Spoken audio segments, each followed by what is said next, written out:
He will faithfully heal our wounds and renew our hope if we can trust Him to meet our deepest needs. You see, with Him, brokenness can turn to blessing, and the hurts of a family can be healed through Jesus Christ. Welcome to Mission 66 from the ministry of Pastor Luis Sayao and Transworld Radio. Today, we're diving into 2 Samuel, King David's triumphs, struggles, and lessons in faith, leadership, and God's guidance. Grab your study guide at mission66.org and follow along with John Matthews and Esther Sisulu as we discover how these timeless stories speak into our lives today. Let's get started. Welcome to our fascinating journey in the Bible as we read along chapter by chapter with our teacher, John Matthews. Now, in our look through 2 Samuel, we found that King David had sinned with Bathsheba and had her husband killed in battle to cover up an unwanted pregnancy. Now, David subsequently married Bathsheba and was forgiven by God, but that really didn't stop the series of unintended consequences. Now, today's episode is themed, Family Takes Priority. Esther, thank you so much, and great to be with you all, and great to be here for this latest episode of Mission 66. A very, very warm welcome wherever you join us from today. It is so good to have your company, and we've got a bit of ground to cover today, so let's dive straight in. And just a reminder of where we've been in the recent couple of episodes, because we're starting to see here in 2 Samuel the consequences of David's sin with Bathsheba. And those consequences were that, and this was a word that came from Nathan the prophet, and he said this would happen, and this is what we're seeing happening. They were those consequences, that the sword would never depart from David's house. So let's listen then to this story of Absalom and all of the problems that he's now causing in David's kingdom. Absalom, this man of rebellion and conspiracy. And chapter 14 here on Mission 66 says that Joab, the son of Zeruiah, knew that the king's heart longed for Absalom. So Joab sent someone to Tekoa and had a wise woman brought from there. And he said to her, pretend you are in mourning, dress in mourning clothes, and don't use any cosmetic lotions. Act like a woman who has spent many days grieving for the dead. Then go to the king and speak these words to him. And Joab put the words in her mouth. Now, as we know, Joab is one of the most important military leaders in the Davidic reign. And here he's beginning to interfere in the relationship between the king and his son Absalom. Perhaps he was concerned with the succession of the king, believing that Absalom should be present there as a possible successor. Some scholars think that could be it, but here he's trying to end the enmity between them. So what does Joab do? Well, we see he finds this woman who was basically an actress. She pretends to be a woman in mourning, and she's going to try to mess with the king's emotions, appealing to his mercy, telling him that she has only one son left who survived a fight between brothers, and that he was going to trial for having killed the other brother. Now the trial has decided that he too will be killed for his murder. So with this whole discussion, this complex situation, she asks for David's help. And as we continue looking at the dialogue here, we see that the woman is desperate and she's performing these theatrics. And the king says to her in verse 10, the king replies, it says, if anyone says anything to you, bring them to me, and they will not bother you again. She said, then let the king invoke the Lord his God to prevent the avenger of blood from adding to the destruction, so that my son will not be destroyed. As surely as the Lord lives, he said, not one hair of your son's head will fall to the ground. Then the woman said, let your servant speak a word to my lord the king. Speak, he replied. And then she begins to reveal her true intentions in all of this. She says, "Why then have you devised a thing like this against the people of God? When the king says this, does he not convict himself? For the king has not brought back his banished son. Like water spilled on the ground, which cannot be recovered, so we must die? But that is not what God desires. Rather, he devises ways so that a banished person does not remain banished from him." And so King David begins to see what is really going on here and says, "Isn't the hand of Joab with you in all this?" And so Joab, using this woman, is able to partially calm David's wrath towards the condemnable deeds of his son Absalom in such a way that David allows Absalom to come back. Now, Absalom had run away to Geshur, which is in Syria.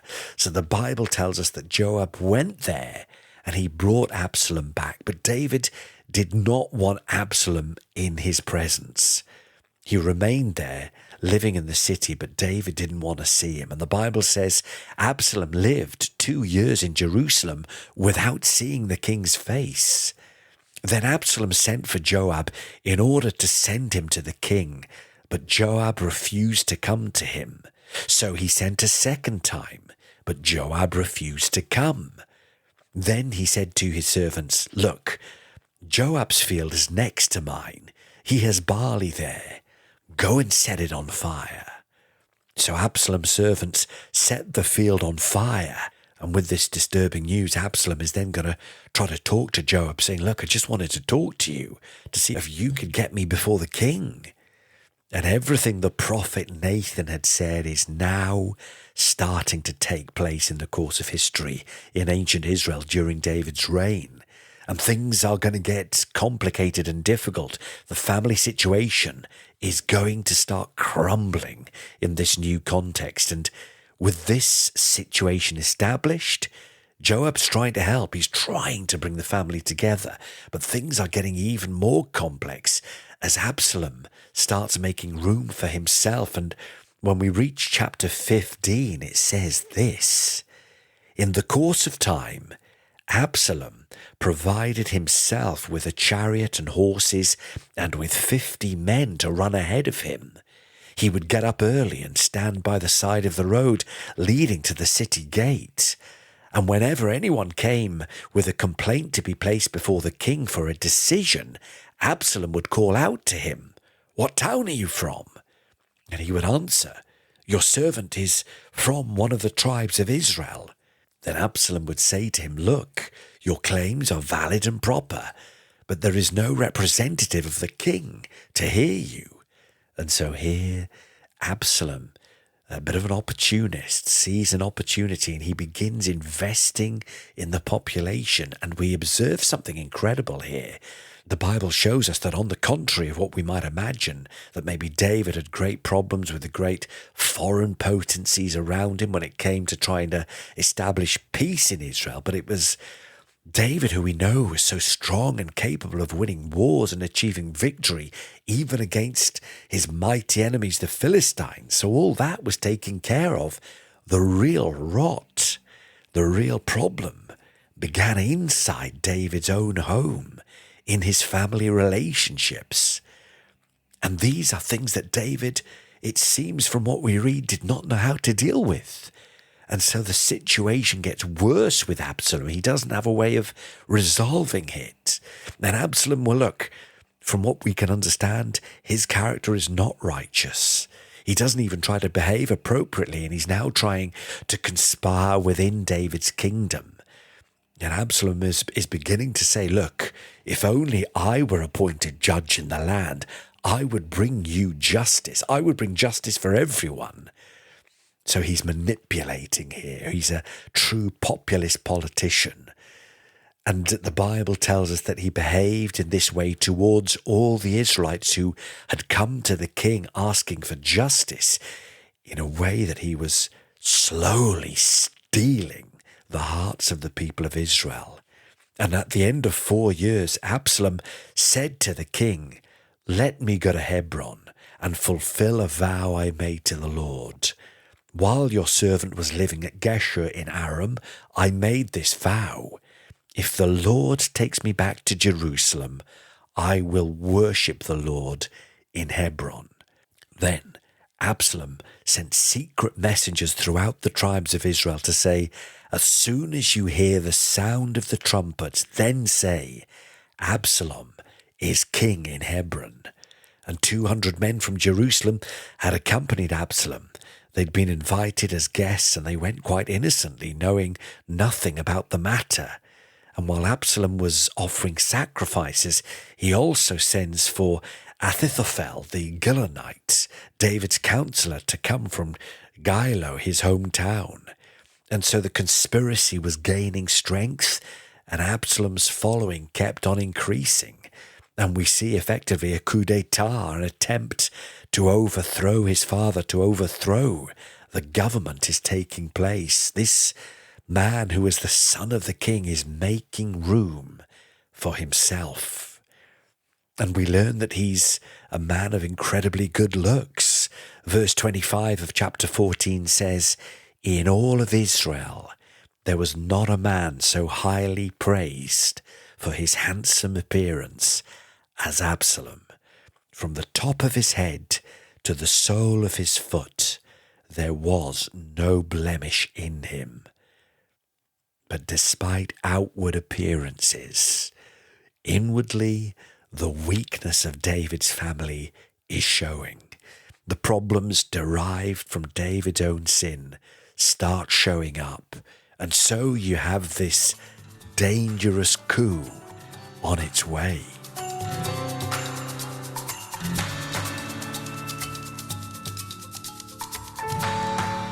This is Mission 66, and this incredible program is heard around the world each day in several different languages. And dear friend, we want to thank you so much for your generous prayers and your generous support of this ministry.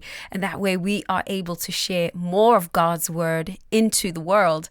But if you would like to partner with us in prayer and financial support, please do visit mission66.org to make a gift to the ministry today. Thank you so much. And once again, God bless you. Well, we've heard quite a bit from this particular chapter here on Mission 66. And so let's get into some questions with John. Now, first up, John, what does this name Absalom mean in Hebrew? Well, Esther, there may be a degree of irony in this because it actually means father of peace. Now, I guess that, what does that say to us? I suppose it means we shouldn't put too much trust in what somebody is called or what indeed we are called. Sometimes you'll hear people say today, won't you? "Oh, my name brings bad luck. My name causes me problems. I need to change my name." Look, the name that we're given by our parents is the name that we're known by, but our character is something entirely different. And, it's our character that speaks for us, regardless of the character that we exhibit. I had to take a little chuckle at that because it is kind of ironic, isn't it? Wow. All right. Well, this whole episode, at least with regards to it, what do you think Joab's motivation was when he brought the wise woman of Tekoa into the whole scene? Do you know what my name means? Tell me. What does it mean?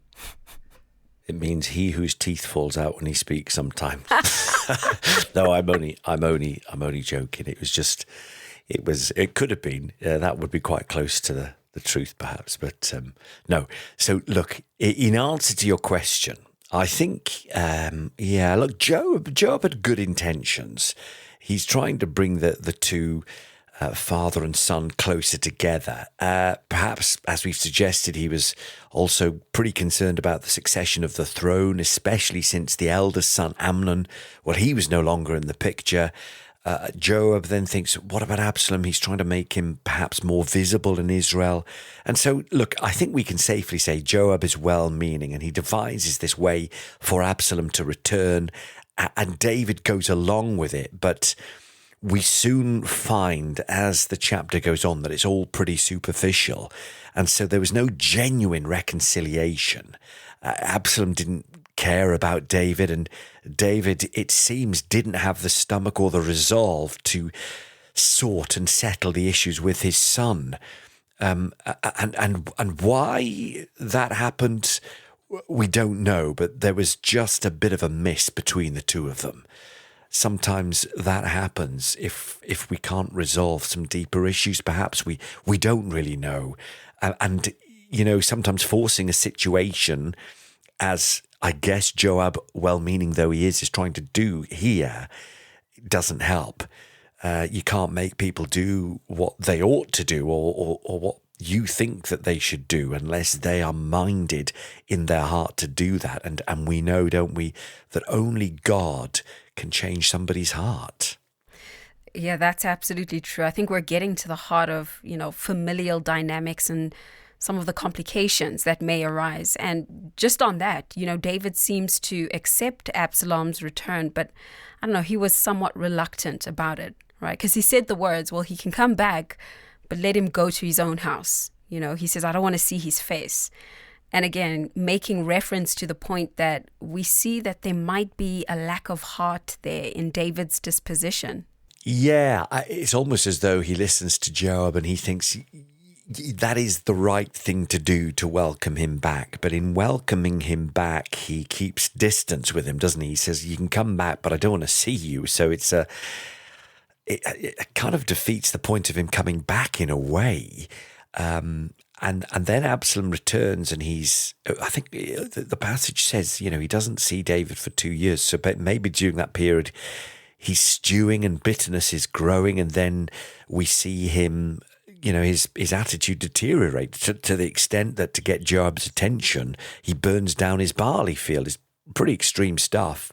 And so in a sense, he's almost, like a spoilt child there who's throwing a tantrum a little bit, isn't it? Mm-hmm. Yeah, definitely trying to get his father's attention. Okay, I think a lot of us can relate to some degree, with this whole family dynamic. So let's just suppose for a moment, John, that you were a family counselor, okay? And King David comes to you looking for advice on how to repair, these unraveled threads of his family. What kind of advice would you offer to this father? First of all, in answering the question, it's a highly skilled thing to be a family counsellor, and I'm certainly not that, Esther. But look, what I can do is share a little bit of wisdom which comes from an article from Focus on the Family here, and it's answers the question far better than I could. So let me share this with you. And this article says, look, we need to be honest about our own character defects and throw off the behaviours of the flesh and surrender to God, allowing Him to grow the fruits of Spirit in us. And when it comes to our family members and our children in particular, that is true. And there are 3 points that are made here. One is meet their needs. We need to abide in Christ daily so that He can love and care for them. That's our children, our family members, through us. When we care for our children, we're also ministering to the heart of God. So meet their needs. 2, teach them. We need to show and teach our children how to trust God and pray so that they too are able to lay their burdens at the feet of Jesus, who in John chapter 14 says, I will not leave you as orphans. I will come to you. So 2, teach them, and 3, let God work. He will faithfully heal our wounds and renew our hope if we trust Him to meet our deepest needs. With Him, brokenness can turn to blessing, and the hurts of a family can be healed through Jesus Christ. And so it's His work to change generational patterns of behaviour. It's our work to be willing and to do the things that He leads us to do. I think that's a really great answer. And it kind of leads me to the fact that, although David was this great military leader, he excelled in that department or in that part of his life. It does seem that he, of course, was having struggles with his family and with his children. And this is why a lot of the division was happening. children, ultimately have to know that they are safe with us, their parents, don't they? And they need to feel understood. They need to know that we are behind them, we are for them. And so, yes, as parents, it's important to create boundaries. And, another word for those boundaries would be discipline, but that needs to be balanced with mercy. And I think, that it's a very different approach when you approach a child and saying, I want the best for you. God wants the best for you. We're with you. That's a very different approach than saying, you need to do this. You're not good enough at this. You need to improve at this. You let me down here. Now, those things may well be true, but if they're the first thing that you approach a child with, it creates a defense. So I'd suggest maybe flopping those things around. So the first thing you do is you approach with an open heart and saying, look, we're for you. And there are consequences if you do things a certain way. So I think the way that we approach parenting and our tone is so important here, Esther. I think that is something to really take to heart, John, because when you look at the bitterness brewing between David and Absalom, Absalom now makes this decision to start plotting against his father. He starts plotting a coup. Do you think that David was aware of what his son was up to? No, I don't think he saw it coming. And it might raise the question as well, Esther, what might have happened if David had shown real grace and real forgiveness, and when he came back, didn't keep him at arm's length for those 2 years, but actually said, come in, my son, sit with me, like a little bit like the story of the prodigal son, What would have happened had King David responded that way and set a different tone? Well, look, we do not know.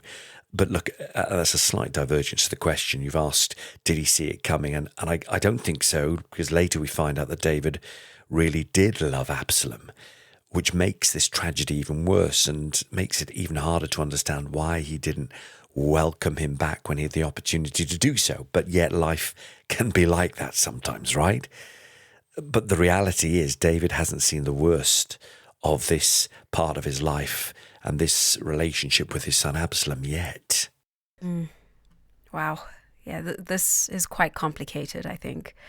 But hey, I look forward to hearing more about the story and the lessons that we can learn from it. And just on that note, John, how can we summarize what we've learned in chapters 14 and 15?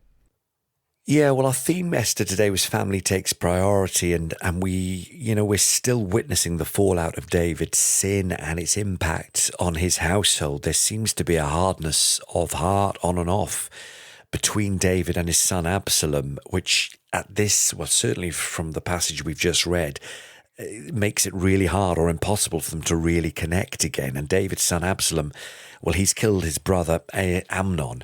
He's fled, and then he later conspires to take David's throne to usurp his father. But Joab intervenes, using a wise woman from Tekoa to confront David, urging this reconciliation. And Absalom is, as a result of that, allowed to return, but genuine healing and forgiveness and grace, well, that is absent completely from what we've just read. And so it only leads to further conflict, unresolved issues, a lack of boundaries, a lack of discipline, superficial solutions, a lack of forgiveness and love. And what is love in this situation? It's certainly not a feeling. Love in this situation would have been perhaps something we would call loving against the odds, choosing to love rather than feeling to love.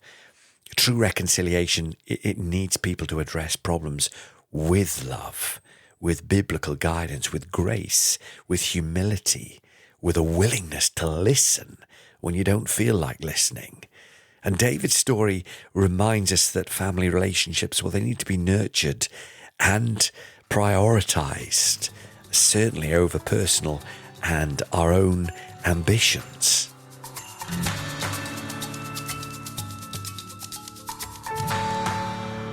Well, thanks for that, John. And thank you, dear friends, for joining us for today's episode. Hey, perhaps what you've heard today has touched upon a familial relationship that you may be prompted to want to address and fix with love and through love. Well, we would love to hear all about it and perhaps provide you some resources. Connect with us on our Facebook page or on Instagram. Simply search us at Mission 66, and there you can leave your comment, you can ask your question, and if you have a testimony to share, we would love to see it. Looking forward to interacting with you there. Well, friend, that's all we have for you today here on Mission 66. We'll continue next time as we look further into the book of 2 Samuel. So from me, Esther, from John and our team, saying goodbye and God bless you. As Mission 66 comes to a close, be sure to download your free study guide at mission66.org. Deepen your daily devotion with insights from each episode, and let John and Esther lead you through the scriptures. Get your study guide at mission66.org and be prepared for our next episode. There, you can also connect with us, ask questions, or donate to help Mission 66's worldwide outreach. Head to mission66.org. Mission 66 is made possible through Transworld Radio in partnership with Dr. Luis Sayao.